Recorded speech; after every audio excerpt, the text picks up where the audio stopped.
Tandaan ninyo, pag tama ang lalabas sa ating eleksyon ngayon, tandaan ninyo, ang unang aatupagin niyan, lalo pag majority ang posisyon ng mananalo, yung impeachment kay Kuya Bongbong.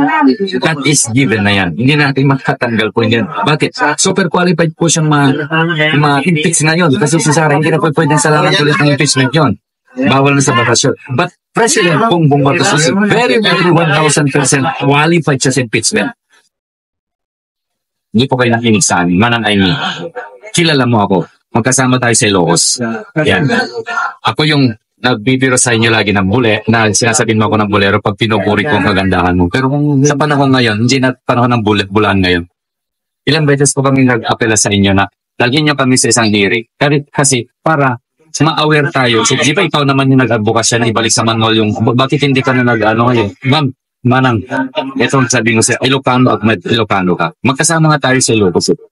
Kaya, nagmamalasakit din ako sa inyo kasi yung mga pinapalabas nila ngayon na kulelat ka, wala ka na, hindi ka na nasa top 12. Ano yun?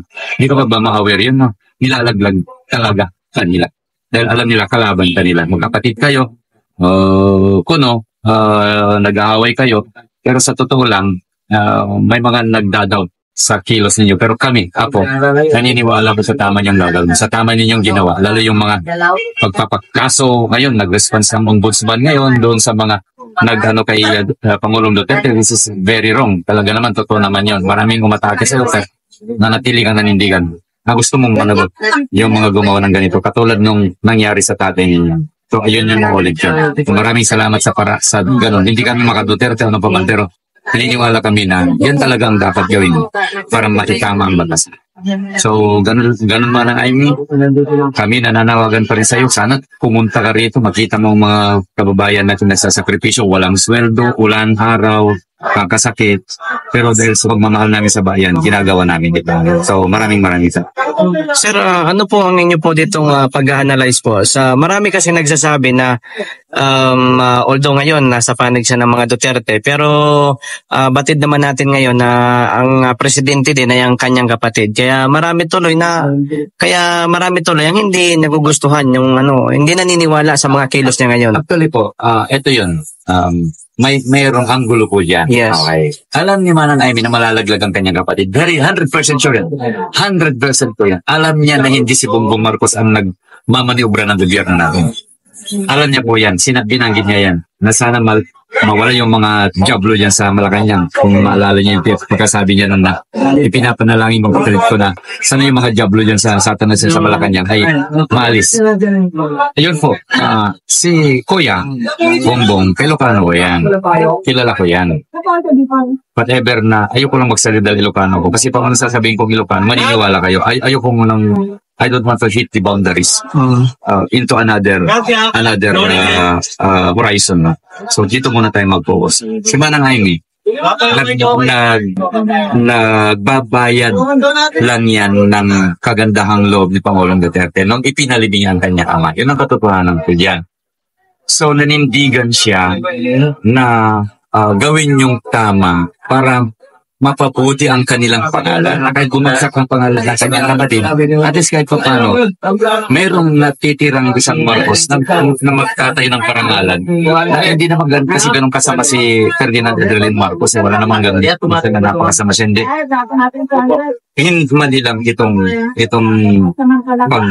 pagsunod ni Pangulong Kuya Bongbong sa mga kasapaligid niya. Nandiyan si Bersan, nandiyan si Madam Lisa, nandiyan yung mga nakapalibot sa kanya na maling mga nag-advise sa kanya.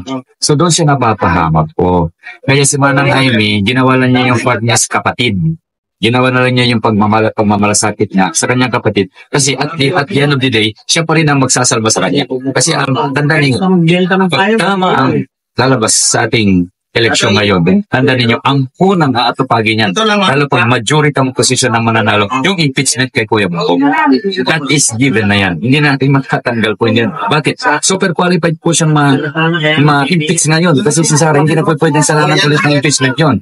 Bawal na sa batas yun. But President Bongbong Marcos is very, very 1,000% qualified siya sa impeachment. At kung kano kabilis yung ginawa nila kay Duterte pag-impeach sa Congress, baka mas mabilis pa ito. Yan ang nakakatakot na mangyayari. Anong mangyayari? Magkakagulo. Pag si Madam Sara ang nasa posisyon, are you sure na walang mag-influensya din sa kanya? Are you sure na makikinig siya sa taong bayan? Okay. Hindi ko, I'm not discrediting the capability and the integrity of Manang Sara kasi labas-pasok ako sa opisina niya. Nakikita niyo yung mga post ko. Labas-pasok kami yan. But never na tinawag ng People's Initiative. Never na pinapunta na binigyan kami ng pagkakataon na makipag-usap sa kanya. Yun ang nakakatakot. Kaya dapat manaig ang taong bayan. Tumayo ang taong bayan. Hindi yung magdepende sa politiko. Hindi yung tataas ang pangalang politiko. Dapat agitaas natin yung dignidad ng bawat Pilipino na nasundin natin yung naayon sa batas na civilian authority is always supreme over the military, over the administration, over any authority. Alam naman po natin sa batas yan. So, yun po yung iniaaral po natin sa ating mga kababayan. Para ma-aware po kayo. Ma-aware po kayo na may kapangyarihan kayo at mas makapangyarihan kayo sa administrasyon. Yun lamang po, sir. Isa pa, sir. Okay lang? Yes, no problem. Talking about the impeachment ni VP Sara, sa tingin niyo, saan po ang direksyon nito? Ito, ang sosi po niyan kasi, example, June 2. Yeah. Before na-start nila, according to Escudero, after June, ang ipinipilit niya is after the SONA ng ating Pangulo. Yes. Pero ang gusto ng Congress, madali na kasi June 30, mawawalan na sila lahat ng kapangyarihan. Mga present administration ngayon. Ang June 30, lalabas na sila. Kung hindi sila nanalo, hindi sila makakabalik. So, now, ano kung majority nga ang manalo? Now, the impeachment will still proceed on June 2 for a very, very short period of time. Ngayon, mag-iisip si Escudero ngayon. Mag-iisip. Bakit? Kung si Escudero papanig doon sa pag-impeach, ano kaya ang mangyayari? Ano mangyayari sa karir niya sa politika? Manidisgrasya din siya. Kasi re-resbakan yan. Pagdating mga upo ng mga bagong, unang-una yan, ang nakakatakot kung si Manang Sara ang upo, yung pagganti, yun ang babantayan natin lahat. Yung gantihan.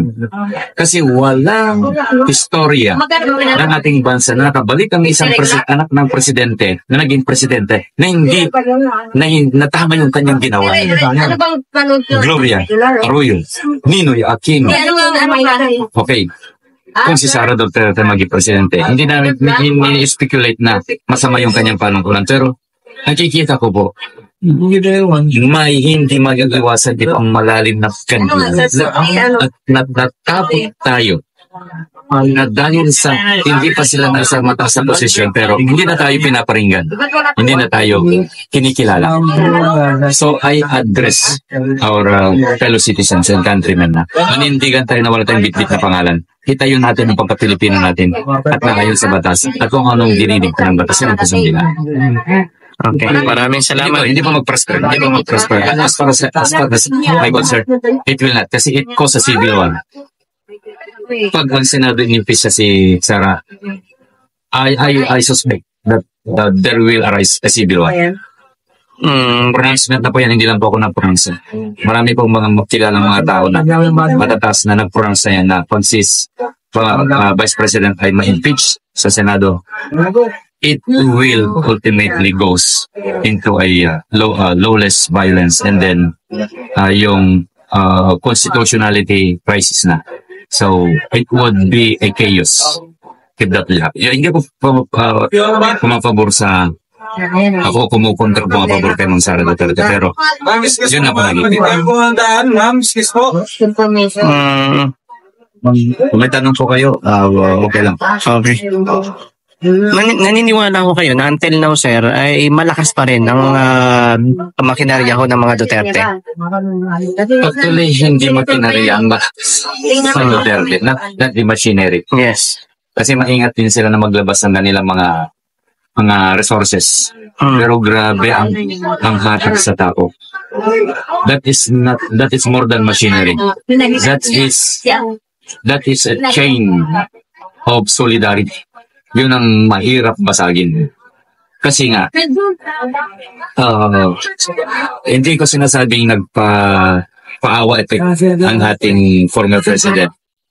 But he really faced the reality of being a hero. Di ba sabi niya, pag mamatay ako, ay itabi niyo ako kayo si Rizal. Because that is what he says about himself. And that's what he says. And the solidarity of the people. Yun po yung totoo po yan. So, no doubt na hindi lang makinarya. Makinarya is, nandiyan sin. Mayaman po yan. Wala tayong question sa makinarya. Kung makinarya pag-usapan. Pero solidarity is more than the machineries. Maraming salamat, sir. Yan lang. Thank you and God bless. God